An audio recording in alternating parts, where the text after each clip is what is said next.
How to develop emotional resilience. We all have emotional triggers, whether it's a comment from a friend, a frustrating situation at work, or even something as small as a song that brings up past memories. These triggers can stir intense emotions in us. But what if I told you that learning to manage these triggers is key to becoming emotionally resilient and improving your overall well-being? Stick with me as we dive into this transformative topic. The ancient wisdom of emotional control, global stories. Let's start with an ancient story from Greek mythology. There's a well-known tale about Odysseus, the hero of Homer's Odyssey. On his journey home, Odysseus had to pass the island of the Sirens, creatures whose irresistible songs would lure sailors to their doom. To protect himself and his crew, he had them plug their ears with wax, while he tied himself to the ship's mast. This story is a metaphor for understanding and managing emotional triggers. Odysseus knew that the Sirens, his trigger, would tempt him, but by recognizing his weakness and preparing for it, he maintained control over his actions. Similarly, in Indian mythology, Arjuna, in the Mahabharata, faced his emotional turmoil on the battlefield of Kurukshetra.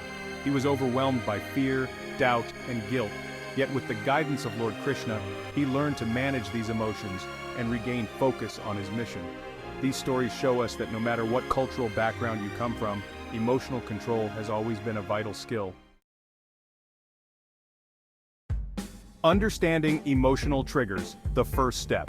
To manage your emotional triggers, you first need to understand them. Self-awareness is the foundation of emotional regulation. Let's break it down.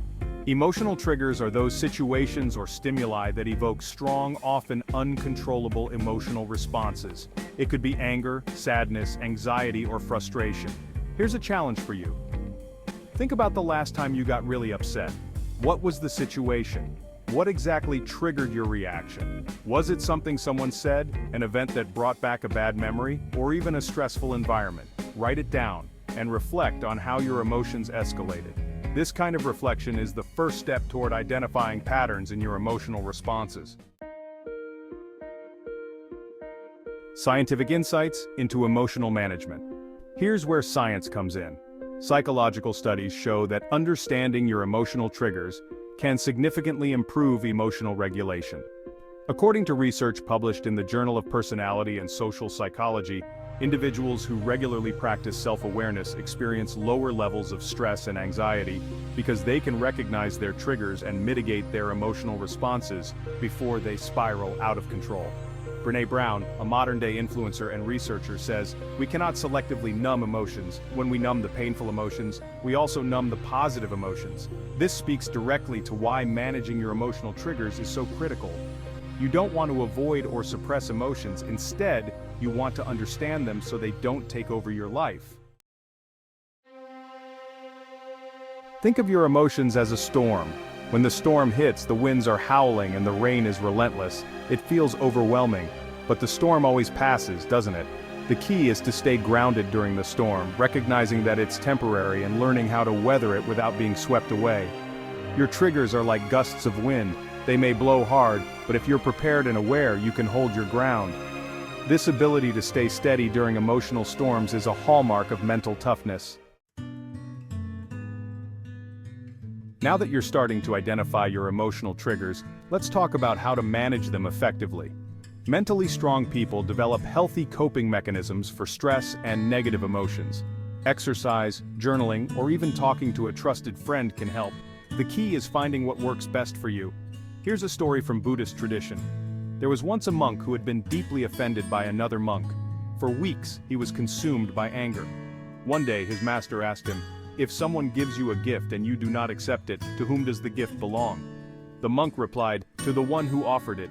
The master said, "So too is anger. If you refuse to hold on to it, it belongs to the one who gave it to you." This story teaches us that sometimes letting go of the emotions stirred by our triggers is the most effective way to regain peace. Here's your next challenge. For the next week, keep a trigger journal. Every time you feel a strong emotional reaction, write down what triggered it, how you felt, and what coping mechanism you used to manage it. At the end of the week, review your entries to see if there are any patterns. Did certain people, situations, or words trigger you? Did any coping methods work better than others? Share your experiences in the comments, and let's discuss which strategies are most effective. Healthy expression of emotions. Avoiding bottling and outbursts. Another key aspect of emotional regulation is learning how to express your emotions appropriately. Bottling up your emotions can lead to anxiety, resentment, or even physical symptoms like headaches or fatigue.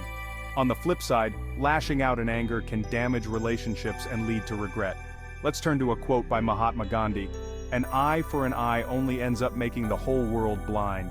This perfectly captures the idea that retaliating out of anger or frustration often leads to more harm than good. Instead, expressing your feelings assertively but calmly can help you communicate your needs without escalating the situation. Building emotional intelligence, the long-term strategy. Now, emotional management isn't just about reacting in the moment.